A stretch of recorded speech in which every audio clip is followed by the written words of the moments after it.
Today's episode began with one question. Why do we give 2 hours to gossip, gist, and other people's grief, but resist giving 30 minutes to our own growth? What emerged was deeper than we expected. A conversation about genius, shame, identity, healing, and the courage to go within. Hello, soulmates. You're now listening to Peppersoup Stories, meant to soothe the souls of women everywhere. All right, welcome to Peppersoup Stories. I am Coach P, and I'm here co-hosting with Coach Jay. Hi, everyone. Hi, soulmates. Hi there. Hi, Stephanie. Yes, hi everyone. I'm going to hand over to Coach Jay to get us kicked off. Hi, Petrinia and our soulmates. So today's guest is Stephanie Kadiri, also known as StephREDD. Very unusual. And she's on a mission to help people know, be, and show up with their genius. Stephanie is a self-re-engineering coach and communication specialist. Stephanie has spent over 20 years across Anglophone and Francophone Africa, helping individuals, teams, and organizations unlock their potential and lead with clarity, confidence, and purpose. Very powerful. She's widely known as the Genius Activator, a woman who helps people uncover what is already within them and turn it into impact in their personal lives, careers, and communities, which is absolutely interesting and intriguing. So with a background in linguistics, my sister actually read linguistics, so we're going to have to talk about how difficult. Oh, all right, in French. Human resources. So I am a human resources professional, so we'll talk a little bit about that. Life coaching and cognitive behavior therapy. Stephanie brings both depth and structure to transformation work. But beyond the credentials, her mission is simple: to help people step fully into who they are and lead boldly from that place. I'm sure many people are somewhat stuck, so this is going to be very interesting. Yeah. Stephanie believes every person carries a unique genius, and when properly activated, it becomes a force for change. So welcome to Peppersoup Stories podcast, Stephanie. Welcome. I hope I go away with a bowl of pepper soup today, because you can't be bringing me to a pepper soup podcast and I don't get pepper soup delivered to my house. That is not going to be acceptable. I think we need to build that into our plan in terms of, the gifts we gave. Every guest gets to get a bowl of pepper soup. You take a picture, you post it, right? Yeah. Well, I think it may be a mug that says Peppersoup Stories. But the bowl of pepper soup in the mug might be good as well. So all good feedback. All right. So, look, you were talking a little bit about genius, Stephanie. And you kind of I think when reading the bio, what struck me was what you said about everyone has genius within them. So what does genius really mean to you beyond talent or skill, and why do so many people struggle to recognize theirs? Yeah. So genius is a unique blueprint that every individual carries. It's just like how you have your thumbprint, how you have your iris. It's that uniqueness that only you can wield. And I'm just going to give a quick example. I can't remember if it was one where I was speaking with Patricia earlier, but when you think about talk shows, for example, Oprah Winfrey had a talk show. Steve Harvey has a talk show. Ellen DeGeneres had a talk show. Queen Latifah had a talk show. Kelly something has a talk show. Jennifer Hudson has a talk show. They are all talking, but they have their audiences, and they do the talk show in the way that only them do it. The ability to do it in a way that only you can do it is your genius.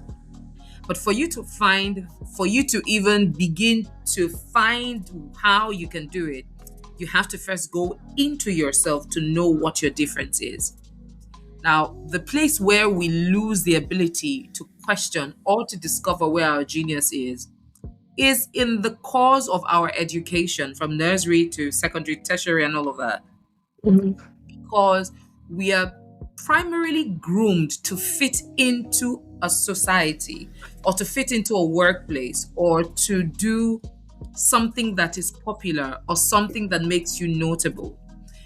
Hardly ever do we have teachers in institutions who teach children according to their genius. Rather, Whoa, that's deep. there is That a is deep. there is a standard that everybody is taught to. So Mm. if that standard does not align with your personal genius, you'll fail. And over Okay. time, you will go farther away from your genius, trying to fit into a standard that is not your blueprint. Whoa. It took me it took me almost 30 years to realize, for example, that I am an auditory learner. So all the times I failed and the times I repeated in secondary school, it's because I had to read volumes of books that as I am reading it, I'm done reading it and I don't remember what I read. But Mm. sit me with someone who has read the book or someone who knows how to tell a good story. I take in that story and reproduce it like as though it was mine. So, my form of learning is by listening, watching, and participating. That's my active form of learning. However, I have had to force myself to learn in a different way by repeatedly cramming and repeatedly repeating, because that's the only way I can read to understand. I literally am reading and I'm reading out so that my outer ear hears. Wow. Yes, when I was preparing for my PCC exam, I hold it and I'm reading out. And I'm reading out because when I hear it, it stays. But if I just close my and I'm reading, it doesn't stick as much. I will have to do a whole lot more. That is an example of how when you are teaching, you need to understand that people learn differently. So you don't have children that are dullards. You just have teachers that have not learned to understand the genius of the child and give them learning from their place of genius. And over time, because of how we even begin to stigmatize these things in our learning spaces, in our workspaces, people have grown into mature adults that are only copying patterns that have been forced on them, that are only copying learning experiences that never allowed their genius to find rooting and shine. So when that happens, you now find out that we're actually living a programming that we did not intentionally write. I'm trying to just let that sink in, because what you say is so true. There is a lot of depersonalization when it comes to teaching and learning. And the depersonalization is so deep and so standardized. And I mean, we were also even taught that when you read out, you say you're an auditory learner. When you read out, what we have been trained to understand is that you're not reading fast. Yes. And it's an inefficient way of learning. And when you Yes. get that, then it actually sort of constrains you to say, am I doing the right thing or am I doing the wrong thing? And how sustainable is this? So talk us through a little bit of the struggles you went through in, I mean, how did you even find out you were an auditory learner? And what has helped you sort of stay in that space despite how difficult it is? Because you also talked about how difficult the PCC exam was. Tell us a little bit about those struggles. So I eventually found out my learning style, I would say effectively 6 years ago. Whoa. I'm 46. So I Hmm. found out in my 40s. So before then, I was patching. What I was doing was just patching corner to corner. I need to pass an exam and I'm reading and cramming, reading and repeating and cramming, reading, repeating, cramming. Sometimes I close it, I can't remember, I go back and but when I sat with myself, and this is where self audit comes in, I was trying to track what made me eventually, because I failed my 100 level, I was close to being kicked out. So I Really? had a lot of carryovers into my 200 level.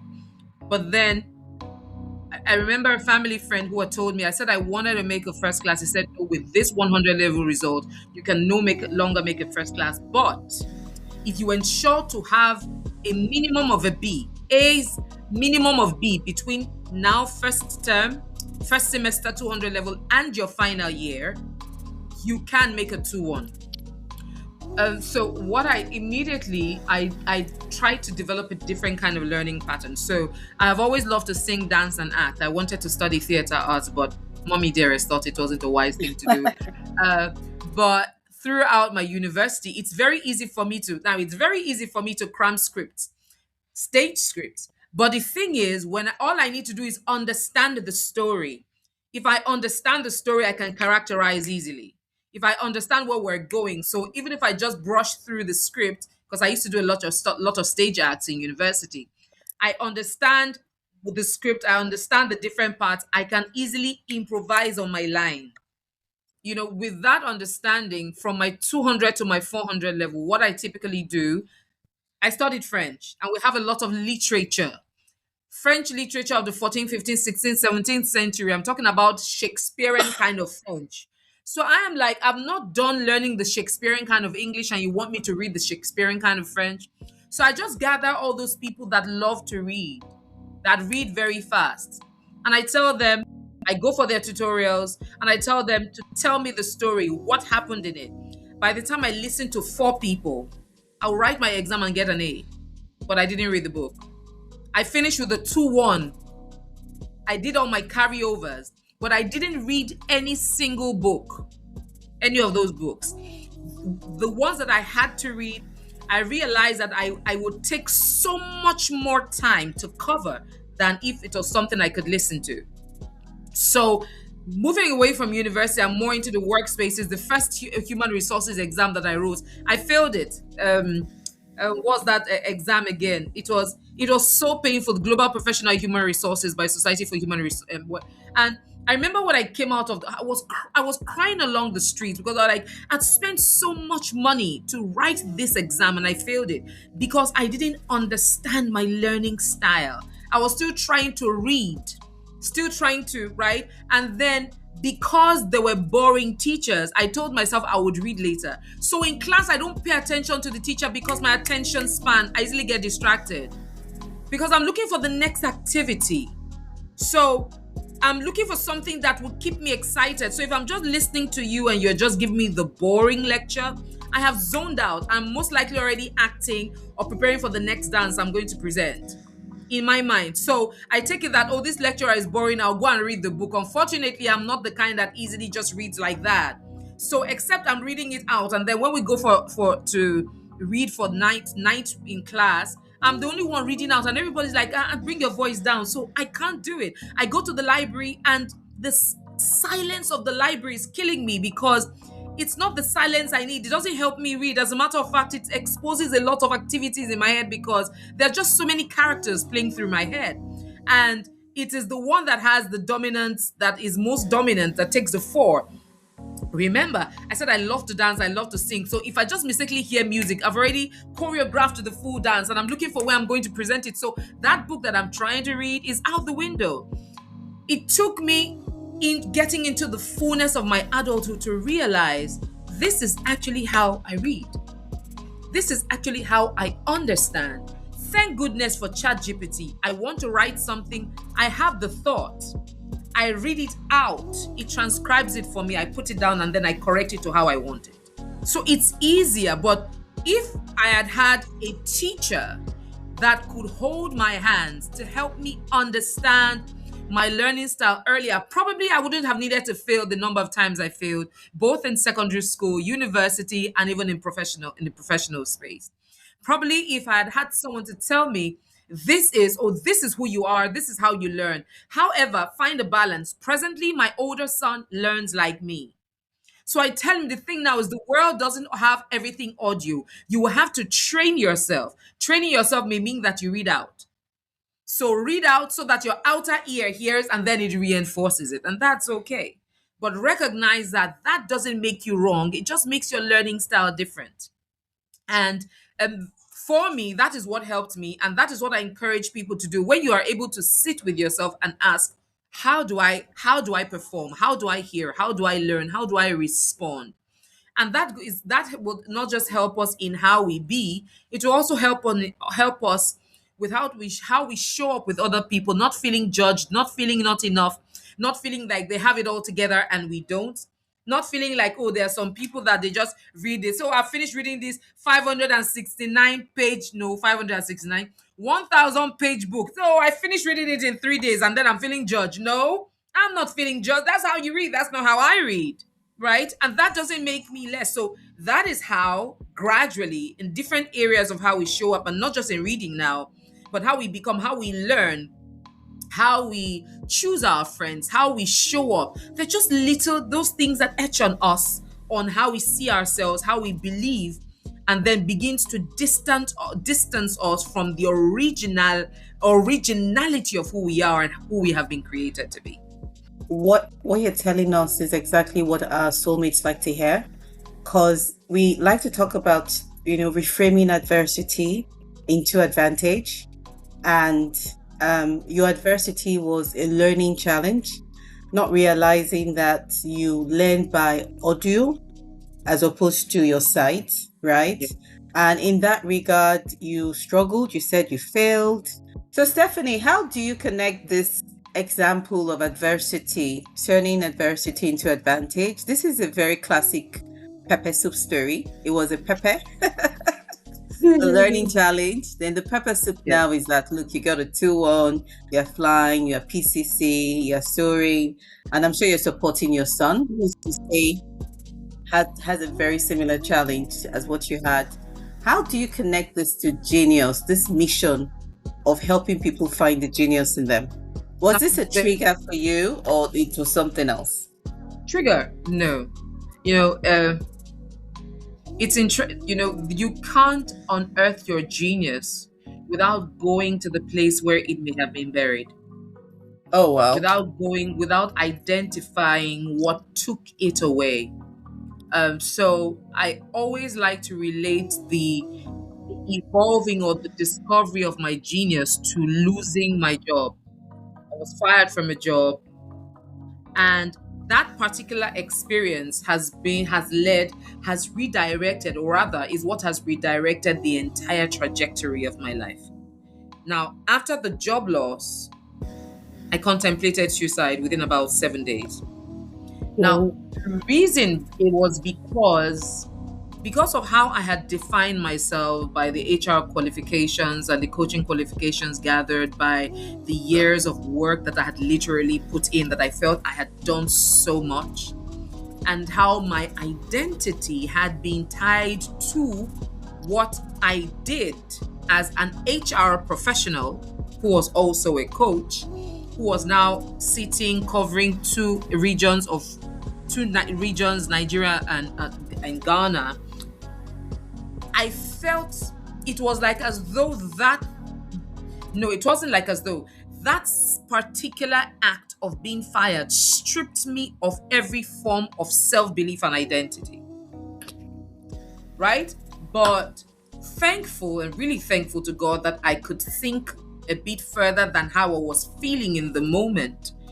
That dungeon where I was dropped helped me to rethink what next. What else? I literally turned my coaching chair on myself to say, oh, it's very easy to tell people to do this and that when they come and sit on the chair. I like to say coaching is a mirror, right? They yeah. will turn the mirror on you and if you can't be true to yourself, if you can't be true to yourself, the coaching engagement with the client will begin to even become a plague to you. It will weigh you down. But when you are able to take that mirror and sit with yourself and say, okay, these are questions I should be asking myself, and go to that place. I went as far as every single experience of failure, of loss, of shame, of pain, and owned it. I like to say, own your shame. Once you have owned your shame, nobody can use it to shame you anymore. Own your shame and turn it. Own that shame. Could be an adversity, a disruption, a loss, pain, whatever it is, a rejection. Take it. What is there to learn from it? How did I get here? How do I get out of here? But those two are not as important as how do I stay out of here? Because what is required to get you out from the pit is nothing compared to what is required to keep you staying out of the pit. So, in turning adversities to triumph, you first have to understand that question that many of us ask, but we are sometimes not patient enough to really dig deep to understand, who am I? Who am I without a job? Who am I without this prestigious claim? Who am I without this big name, without this influence, without, having some elite group that makes me feel worthy? If everything was to be stripped away, who am I without the money and the influence, without all the travel abilities, and without all of that? The ability to define ourselves to the very to the granules. And I'm talking about defining ourselves not just in every ramification, because understanding who I am physiologically, who I am mentally, I am emotionally, who I am socially. Let me use physiologically, for example. For the longest time, remember I told you I've always been a dancer. I grew up in a dance group, and I taught myself how to dance. I was teaching myself ballet. I love the fact that the ladies just got swept off the floor. And I always wanted to be that lady that, just turn around and then they will lift you. I wanted to be lifted.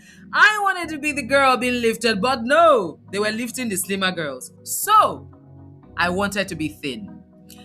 In my 300 level, I got so thin, I literally would eat and choke myself to vomit. I was always doing that. I got bulimic. I went home. My eldest brother just saw me. He said, "You look sick. Go and eat." I had just head and bones because I was trying to be thin. Now, it took me years, and I mean getting into my 40s, to realize that my body composition is not an ectomorph, it is an endomorph. And endomorphs are somewhat heavier. Endomorphs, it is tougher to lose weight, and it is very easy to add the weight. And we are much fuller. So without an understanding of my physiology, I was killing myself to be someone else, trying to hold on to someone's identity of self, someone else that is thin, someone else that has all that is not as chubby as I am, and I begin to vilify the fact that I am chubby and vilify the fact that I have full legs or that I have a fuller body. Even when slim, there's an extent to which I will be slim that I'll become too thin because of my body type. So that's an example of understanding who I am physiologically, who I am mentally. How do I process things? What are the things that get me? What are the things that break me? What are the things that make me shake? How do I now build? Because when you understand who you are now able to say, who do I want to become and how do I fill in the gap? How do I build myself to the place where I'm more confident in who I am without needing to want to compare or be like someone else? So that, in just understanding all of that about me, helped me to pick myself from ground zero and put one step in front of the other with purpose, with intention, with an understanding that I'm stepping out because this is what I choose to do. I have counted the cost, I have weighed the consequences, and I am, like I say, if death meets me doing it, I'm willing to die for it. And if death doesn't meet me, I'm willing to live for it. So at the end of the day, the question to ask ourselves is, what are you living for every day? Because when you are living for something, you are dying to something else. The deeper question now is, are you sure that what you are living for is what you should be living for, and that what you are dying for is what you should be dying for? If not, we may be dying for things that we have no business dying for and living for things that we have no business living for. So putting all that together, just coming to that place of awareness, understanding my history so that I can be more intentional with my present to intentionally craft my future. Because when I get into that future, into that tomorrow, it is the intention that it is the intention that I put in today that is giving me that. Having understood history so that I do not repeat history, so that I am better with each day. So it's coming to that awareness, I believe, would help all of us if we can just sit with ourselves. We're afraid to do it because sometimes there's a lot of noise. There's a fear of, if I sit to myself, maybe that thought will come. or that thing that happened will come, face it. Or that feeling of shame, face it. Or that whatever it is, sit with yourself, sit with those thoughts. Face, look the devil in the eye and say, hey, what's the worst you can do? I own it. And then take the next advantage or step that is in your favor. I hope I answered your question and didn't I mean, deviate. you more than answered my questions because you went to a place that was really deep. I mean, we started talking about genius, and I mean, when I reflect on what you've said, I mean, genius is almost being like an archaeologist. You said we have to go very deep, right? Yes. You have to Yes. unearth your genius So, because if you don't unearth your genius, you wouldn't find it. And it's always yes. in the core of who we are. Yes. It's unique, it differentiates us, right? You talked a lot about that, about the choices we make intentionally every day. And the story you have shared is so powerful because I mean it started from a story of loss, of being suicidal, or talking to yourself, sitting with all of that noise. And I think the thing that is particularly striking for me is, I mean, Petrina and I talk a lot about values. We talk about identity. We talk about being self aware. I talk a lot about what are we without our titles. In my firm, people like to call me HR. I'm like, that's not who I am. That's not my who. Don't depersonalize me by giving me a title that's so transient. I don't like it. So That's the word. very Yes. transient. And look, I think the thing is the choices we make about what we're living for and what we're dying to. That is just the thing that I want our soulmates to take out of this conversation. And I think the thing that I want us to sort of pivot to is you have to go deep to find your genius. I don't know how many people have the strength of will to confront their fears, to confront and own their shame in this very busy world of social media, of consumption, of gossip, of breaking news, of news alerts. So, I guess my question is how do we, or maybe why do people feel more pulled towards gossip blogs and other forms of drama than finding that genius that's within themselves? Because we're all unique, we're all distinct, and we all have value that we can give to this world if we know who we are. Okay, I was just about to write one. They don't know they have genius. Ah, Okbario. Two, two, they don't dig because they believe that there's a hollow there and they're not sure how far they will fall. The reason we hang on to other people's stories is because it helps us, it distracts us from sitting with ourselves.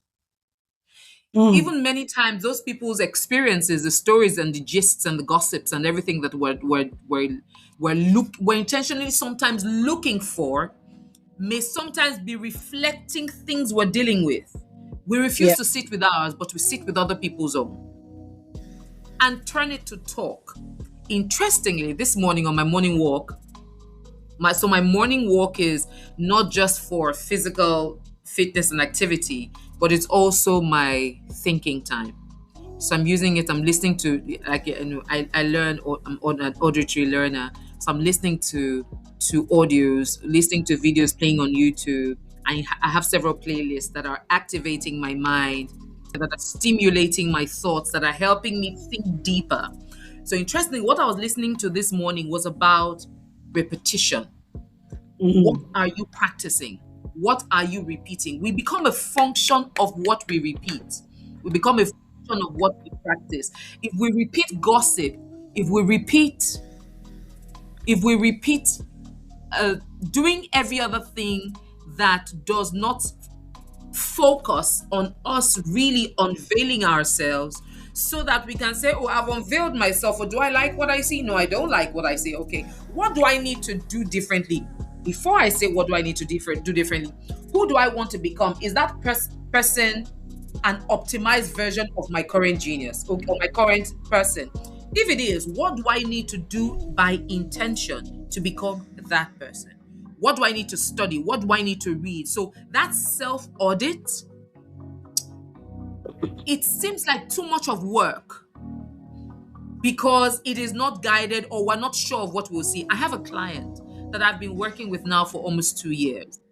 And it was in the last session we eventually had to break it at that point where there was a realization that the reason why we're still here is because of the unwillingness and the fear to go there. Now she Mm. categorically did it herself. She said she picks it up sometimes and when she realizes how deep it is, she drops it because of the fear of where it goes to.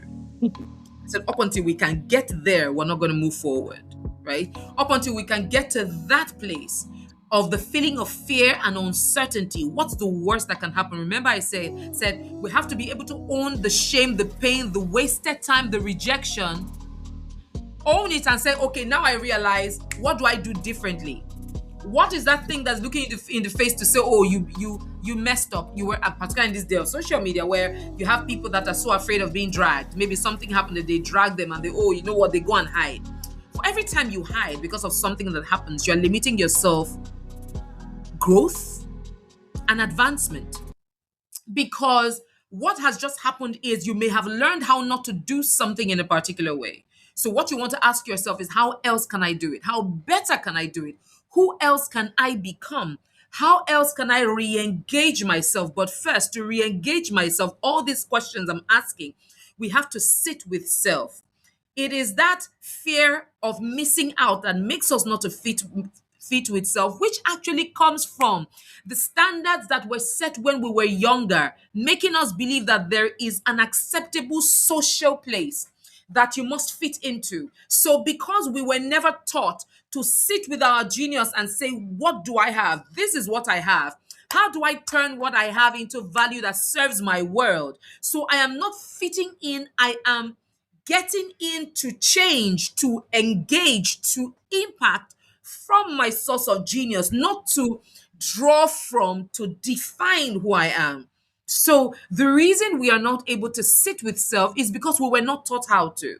The reason we're Mm. not able to sit with self is because we do not realize, we do not even know if there's anything there.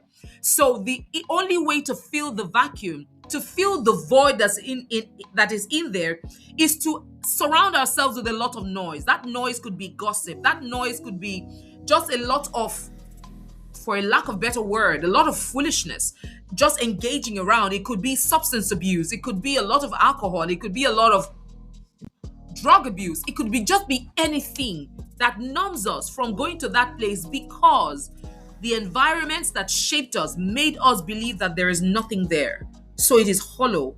So what is happening is it is the fear of confronting the hollow that makes us run, that makes us seek things that are not helpful, that actually now even make us get more depraved and take us into deeper places of anxiety and depression and fear and shame. But the moment we're able to say, what is the worst that can happen? My people say, all die and I die. If I do not do go, I will die. If I go, I will die. Let me choose my death. If death meets me here, at least let it meet me doing what I believe in and Mm. what I'm willing to die for or what I'm willing to live for. So that, I believe, is why people do not search for deeper meaning in self, why they anchor onto things that are unproductive, anchor onto things that help them numb the noise of the pain, the loss, the shame, the trauma that an environment, a person, or a situation has meted on them. Yeah, but so Stephanie, I mean, look, it's what you're saying is very, very rich because this relates to everyone, right? I have teenagers, adults as kids, and the question I keep asking them is, why are you consuming and not a producer? Because they go to school, they read, they do well in school, then they feel like their form of relaxation is TikTok, Instagram, Snapchat, right? And I mean, I see this many times with kids, my kids' age. I see it with my kids. I also see it with adults who are many times spending hours just scrolling through WhatsApp status. That's apparently a thing. And I find Yep. out that Some people True. believe that it helps them sort of keep up with what's happening, or it helps them sort of keep tabs on what people are doing. For people who own companies, they say it helps them get a sense of what their workers are up to. But I'm like, it's in my mind some form of invasion of privacy, right? But it is what it is. It's a thing, right? And when you talk about genius and we talk about gossip, right? We cannot find our genius with gossip. They're two different things from what you're telling me. And gossip seems to me like junk food, that creates Mhm. some form of disease, some form of obesity. It's emotional junk food. Mhm. It can fill us Absolutely. up, it can distract us, but it will never fuel us to become powerful, a powerful genius that we are. So I think for me, when I put everything together, I think that the trigger of the fundamental issue is fear. You said that. The other issue is that sense of self-worth, not feeling or believing that there's something worth finding or digging for, dying or die, dying or die, and confronting a brutal reality. But I think that when I put it all together, we're losing out Yes. in the world that we are in because um, I think it all comes true to me as some form of addiction, some form of distraction, some form of disguised engagement in something that supposedly has some form of productive value, right? And it's a lifestyle for so many of us. And it now becomes our personality and pushes us away from our genuine identity, which is the genius you talked about. And it takes us away from being intentional because it becomes a habit. I've had habits that I've had to break. In fact, I had a habit that I had to go to confession for because I'm like, what else am I going to do? This habit is controlling my life. Yeah. I had to go to confession. I'm like, oh Are my you God, I don't know serious? what to do. I'm telling you, because I had to tell myself, this is not what I want to be. This is not who I want to become. I can't keep doing this. But it's such a powerful hold in my life. I come back from work and I go immediately and I start doing that thing. And, sometimes it becomes poison because it takes you away from doing what you should do. And you lose control over your abilities in terms of doing the right thing at the right time. So I think for me,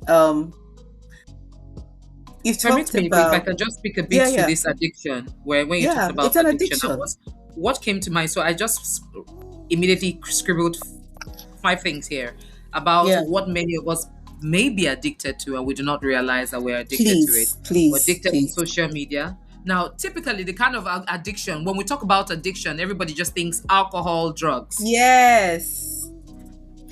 There's No. social media addiction, there is Mm. sex addiction, there is food addiction.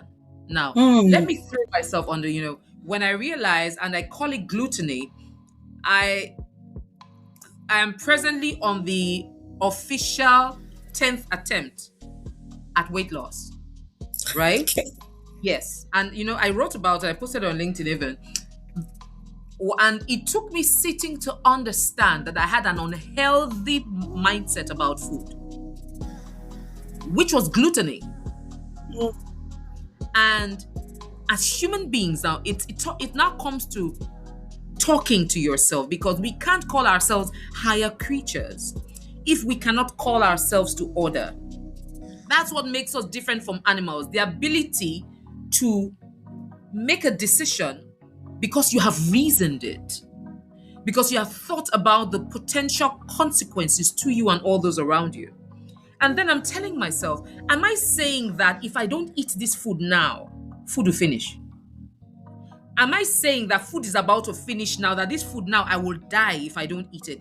Last Christmas, December, was the first time that I went through an entire December. I went for parties. I didn't eat anything. I only took water. Because I was trying to tell myself that I'm not going to run away from food. I'm going to look food in the eye and tell it no.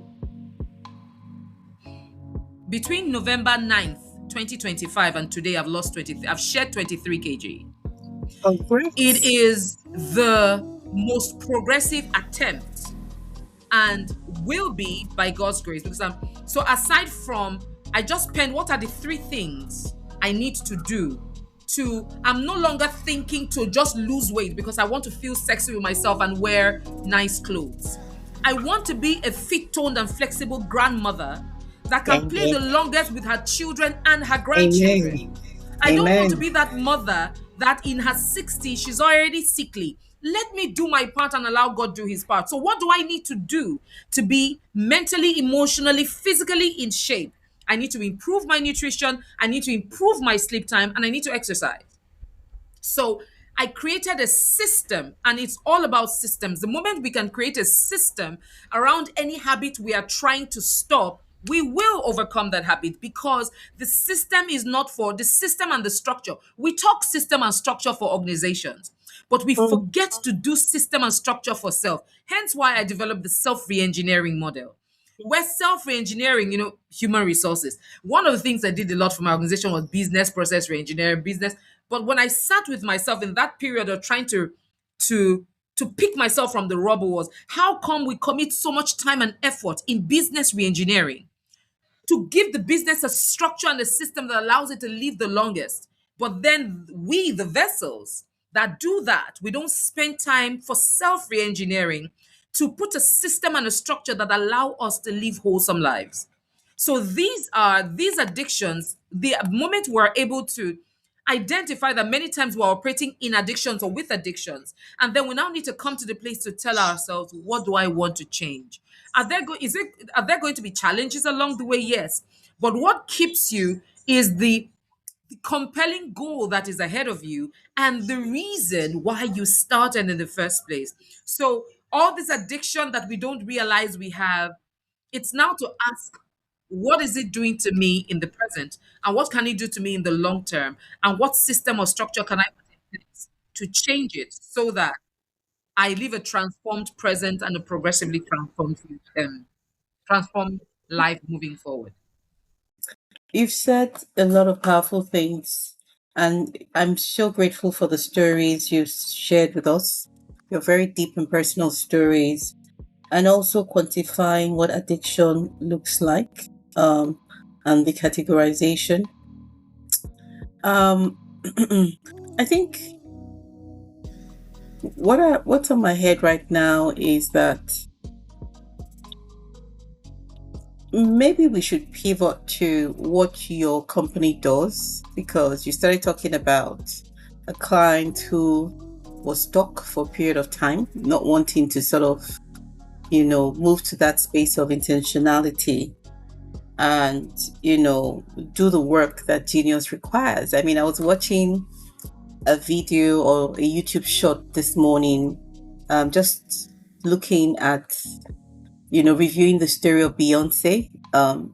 She had her twins, and she had is it pre-eclampsia, and she put on so much weight after she had her twins.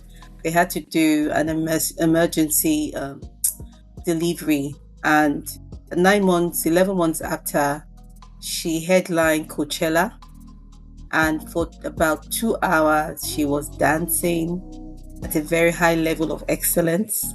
She had gotten her body back.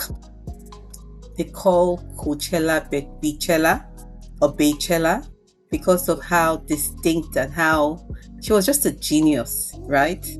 And I think in that YouTube shorts, it was really about how she was very intentional.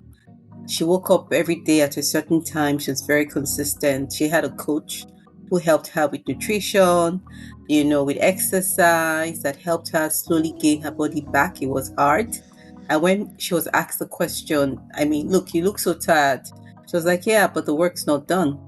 Because she was prepping up for the show. And every day was exercising and dancing and going through the routines for about 4 to 6 hours. And what she delivered is groundbreaking. So there's a lot of work and intentionality when we think about becoming the genius that we know we can be.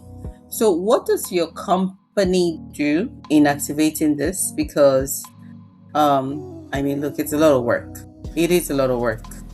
It is a lot of work to find that genius, to go deep, even though we're afraid. and you did Yeah. that in such a profound way. How do you do it?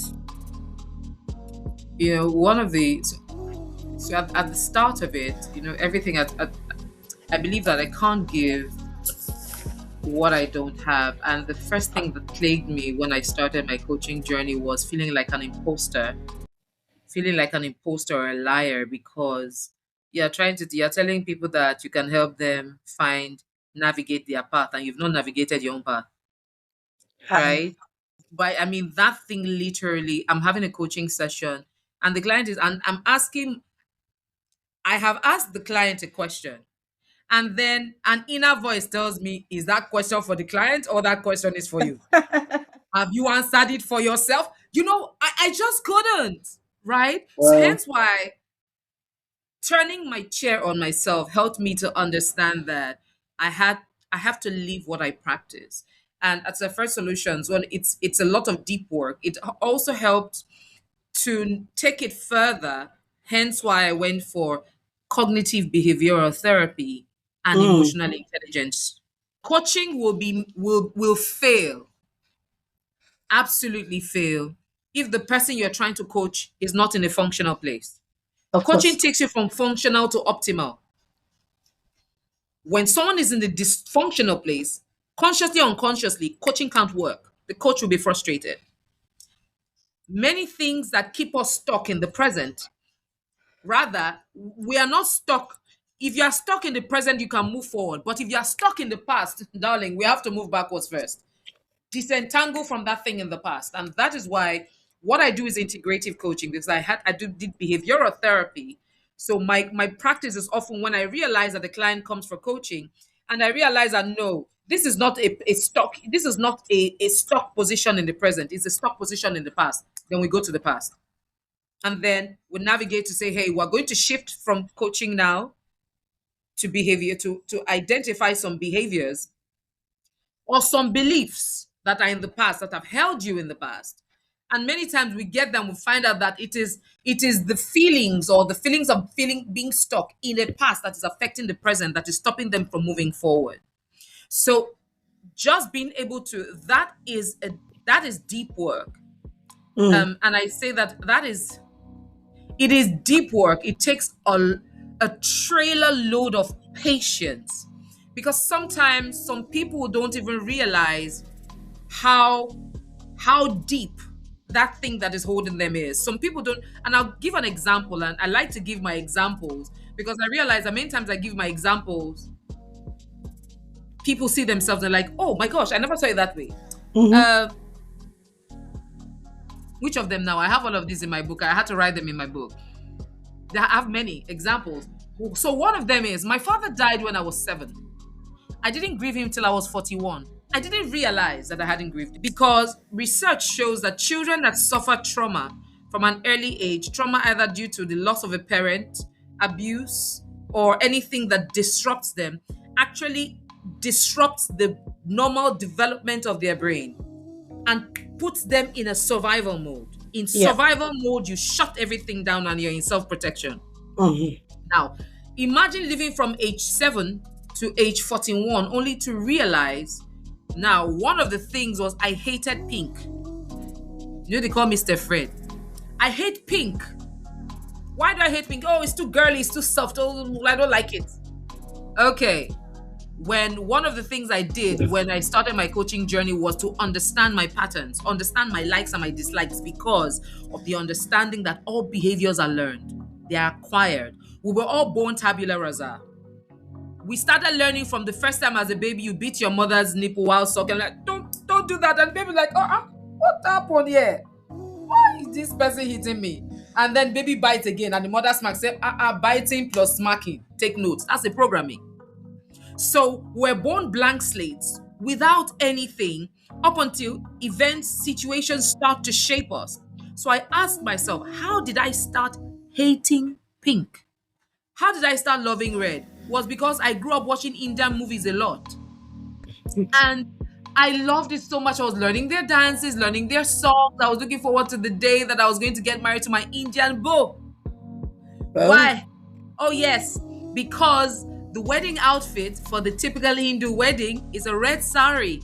So I was looking forward to wearing my red sari. That was a subconscious programming that I had lived with. I didn't realize. So I typically see red. I'm walking on the street, I see red, and I'm navigating towards it. It took me when I had to ask myself, how did I start liking red? When I tracked it and I said, okay, how did I start hating pink? Long story short, the last gift my father bought for me at age 7 was a pink shirt. He died 7 days later, and I attributed death to pink. So little by little, now these are realizations I found out in my 40s. Little by little, putting all this together, it turned from a fear of pink to a hatred of pink. That hatred was actually just a mask. The real thing behind it was fear. Was a fear that if I wore it, my father's spirit would be hovering around. Now, that's an example of an experience that has shaped a behavior or a belief that I'm now showing up with. It's not anything, it's just that I hate pink. No, it was something that happened. So, how frequently are we able to pause to ask, oh, I just hate female bosses, what happened? Oh, I just hate male bosses, what happened? Where did the hatred start from? Where did it come from? What exactly is it? Oh, I don't just like when it rains. It don't, when was the first time you realized? So asking these questions, going there, and then helping the client to come face to face with that thing. Oh, it's a lot of work. So that is what I commit to doing, because I recognize that there are so many people, and this is the path least followed, because it actually takes a lot of work and a lot of empathy and a lot of patience for the client. And you find out that when these people find their center, and are able to come from that place of dysfunction to a functional place, they are more optimal on their jobs, in their lives, in their relationships. Because then sometimes that employee, that person that you think is not just, it may just be something that has nothing to do with work, but is presently impacting work. So it's how to get people to recognize that regardless of the experiences you face, there's genius in you.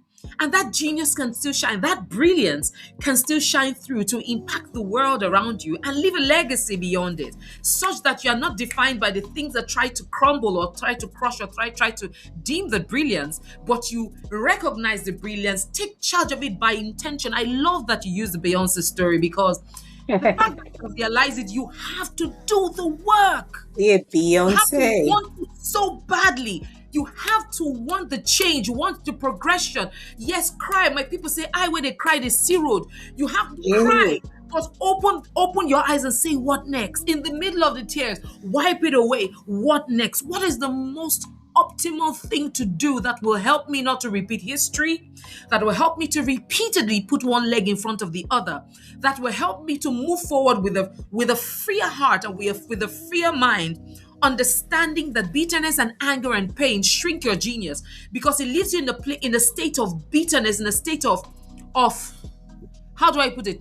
It leaves you stuck. You are a prisoner to what you don't let go of. And many of us have not let go of the past that hurt us, to the experiences that we had. So when we're looking for gossip, sometimes we're looking for things that help repair what happened to our history in somebody else's life. So we are Yeah, some we're validation of some sort. Yeah. Yes, right. Oh, let that person get, but we have not paused to deal with ours, rise above ours, and show up from a wholesome place. Mm. Instead, we're in pity parties, and further relegating our genius, our brilliance to the background. So the goal is to help people identify that genius, refurbish or refine and refine the brilliance of it, and then share it to your world, not just for the short term, but for the long term, in such a way that your brilliance outlives you even when you're no longer here. Yeah. Yeah, I mean, your story resonates really well with me because I think I became a better person after going through the coaching program. I did a program in London in IPEC, and I've done a few other programs in general. And I think the biggest thing I learned is that thing about knowing that if you want to be optimal, you have to start from a place, a baseline of being functional. And part of being functional is being kind to yourself, knowing that you're not perfect, knowing we all have our, little issues that we're dealing with. For me, I think one of the issues I had at the time, a small issue thinking about colors, was I hated red. I hated red. And the reason why I hated red was I am the last of six children, and I'm the third girl and the last girl. So all my hand-me-downs were from my sisters. And guess what the Oh, color was? They were red. So you fling open the wardrobe and you're like, oh my God, red, red, red. So, and it looks so good on my skin, but I'm like, I'm done. That was my life up can you till I see was that 18. programming? Can you see Yes. that? So so I was like, no, so I said anything but red. I can wear red lipstick, but anything but red. Well, I mean, look, coaching is such a powerful Yes. um tool to have in our toolbox. And I really wish more people understood the value of being coached or even becoming a coach, because like you say, it's a mirror to your soul. And you also have to sit with those evocative questions and ask Yes. yourself, am I asking these questions because I'm ticking the box? And if I were to ask these questions of me, will I score okay? Yeah, So it's right. very important because it helps you continue to self improve. Yeah. And in the crazy world that we deal in with gossip, with distraction, with addiction, I think it just helps you stay grounded to who you are, the core of who you are, your identity, and helps you stay very, very well aligned to your values. So I want to start wrapping us up now. And I think the thing I really want to really applaud you on is the fact that you were drifting, but you started to intentionally design. So well done, Stephanie, because for Thank you. me, that is an inspiration to our soulmates. You were very um, initially your identity was somewhat misaligned, but you found a way to align it. In fact, all die not die. Own your shame. Even if I Yes, was absolutely, suicidal, man. I'm going to leave and I'm going to Yes. leave for the right thing. So I Yeah. really applaud you. And I believe Thank you. that the stories that you have shared would resonate deeply with a lot of people, kids who are teenagers, evolving, adults, women, and all of that, because the stories that you shared are real, right? And I can really, really resonate. So maybe we should wrap up with so what you said cognitive behavior training, Cognitive behavioral emotional, therapy is and that emotional. what you call identity expansion mastermind? Because I know that you have, is there anything that you do that's connected to that? Yeah, so I Tell me a have little bit about that. so it's a self re-engineering, and so it's just different phases. A reemergence program that is self re-engineering, right? It's all about self re-engineering. So I developed a self re-engineering model that is 7 phases, which I take both individuals and teams through, right? To help Okay, them first come to that place. So it starts from self. So the 7 phases of self-engineering goes from self-discovery to self-mastery, right? Now fantastic. taking now each of those phases, there is now the peeling off to first, particularly the place where most of the work is self-discovery. And in that self-discovery, I developed a tool as well, a further another tool that goes from, we have the SWOT Of analysis. course. So mine is the I SWOT pie. The I SWOT pie I means identifying your identity, defining your identity. In doing that, what are your strengths? What are your weaknesses? What are your opportunities? What are your threats?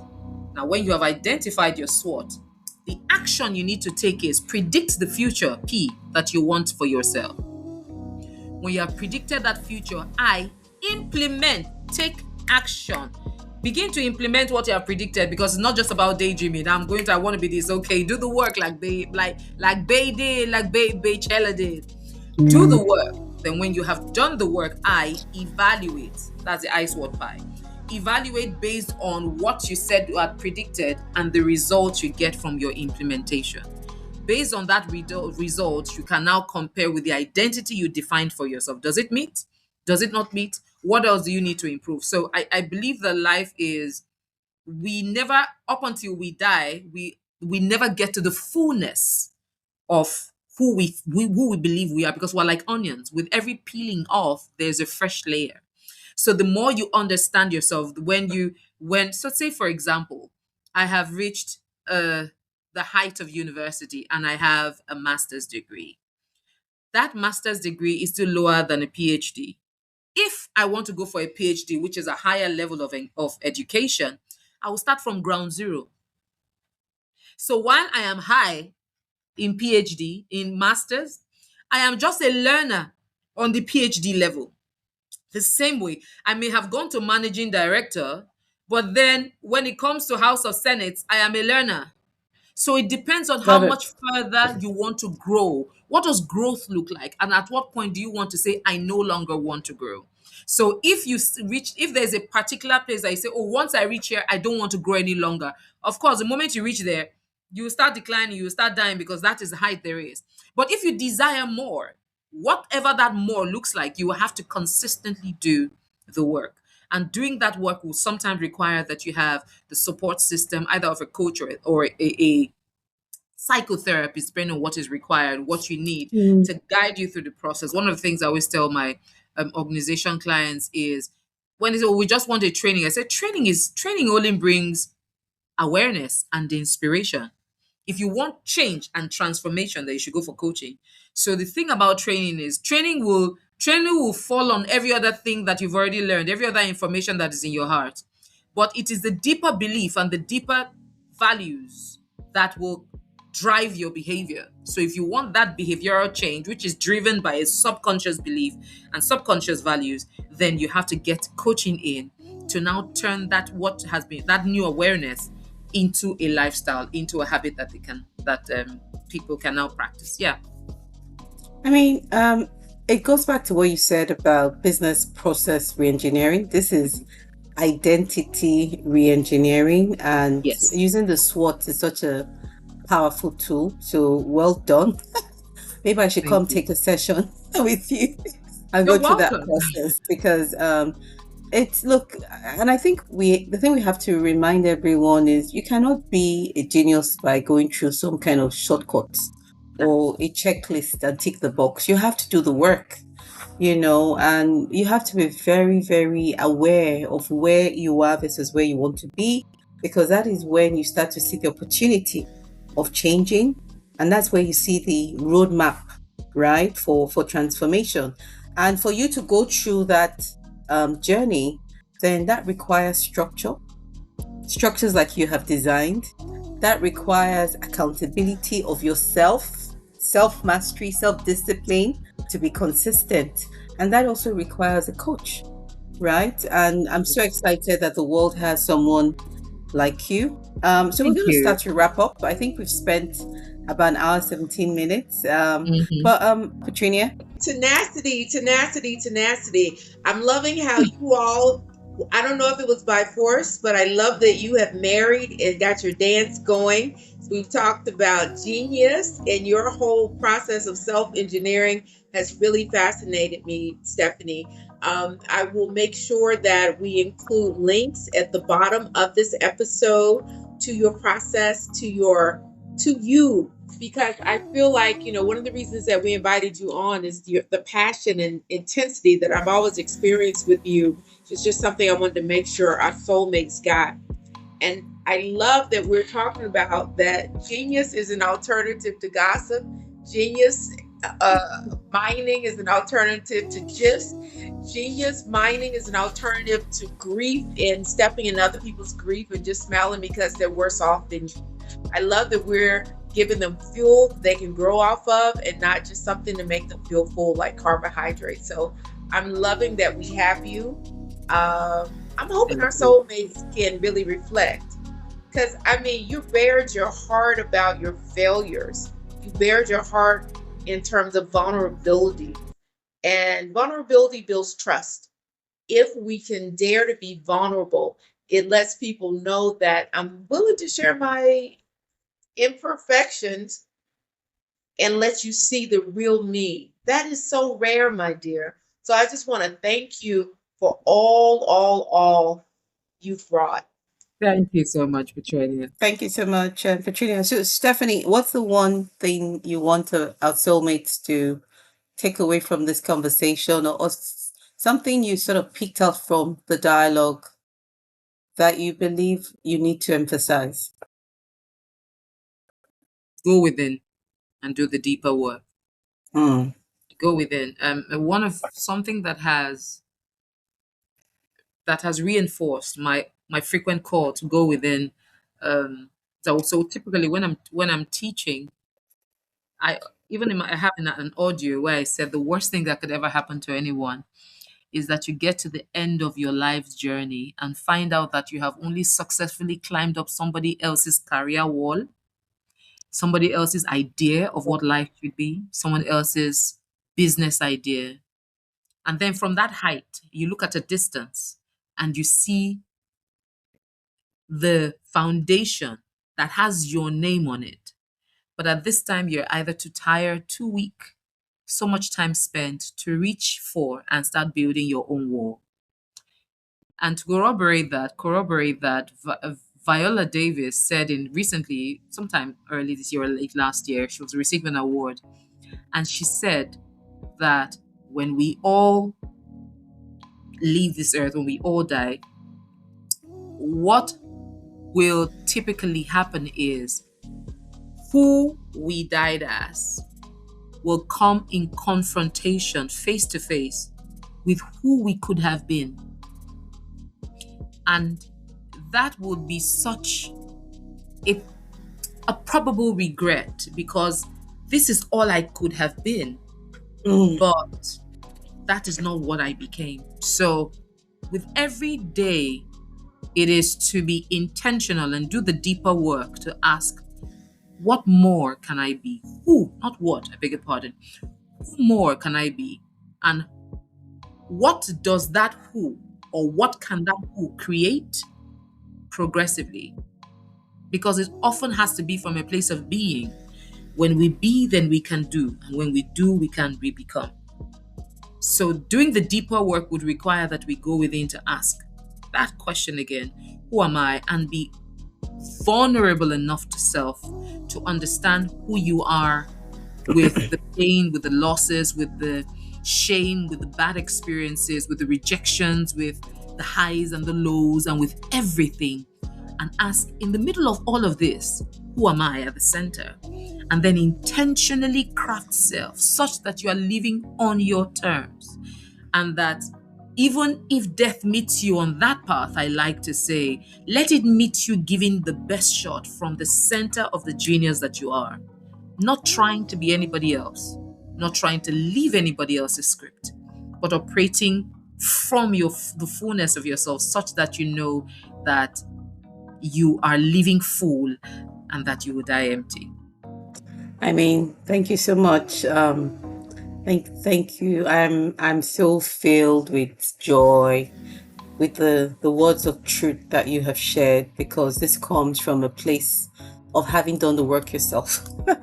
And I am so pleased because we started off with, and just wrapping up now, we started off with everything around what genius means, right? About having to dig to find that genius that's peculiar.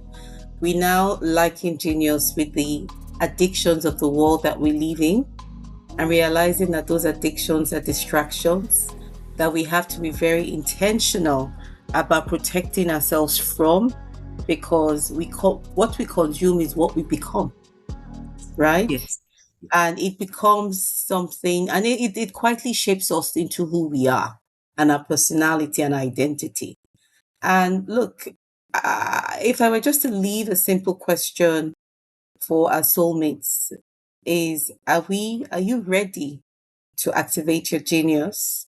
The words of Viola, I mean, I can just see those two ladders on the wrong one and on the one that you should have been on.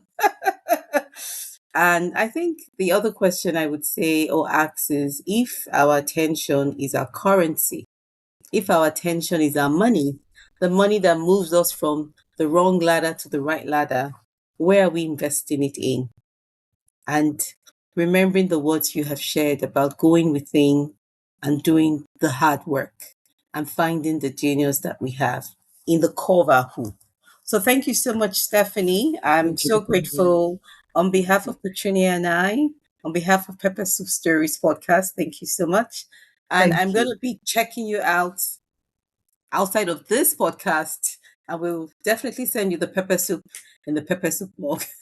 Thank you. Please, yes. That's a very Please. So important tell part us, of what it. kind of pepper soup do you like? Is it the goat, the Goat chicken? meat Pepper soup. Okay, so we're gonna make it happen. We'll take a Thank picture. you. Take care. If this episode stirred something in you, don't just listen and move on. Visit StephREDD, StephREDD.com to explore genius activation with Stephanie Kadiri and connect with Coach P for the Identity Expansion Mastermind because your genius deserves structure, not just inspiration.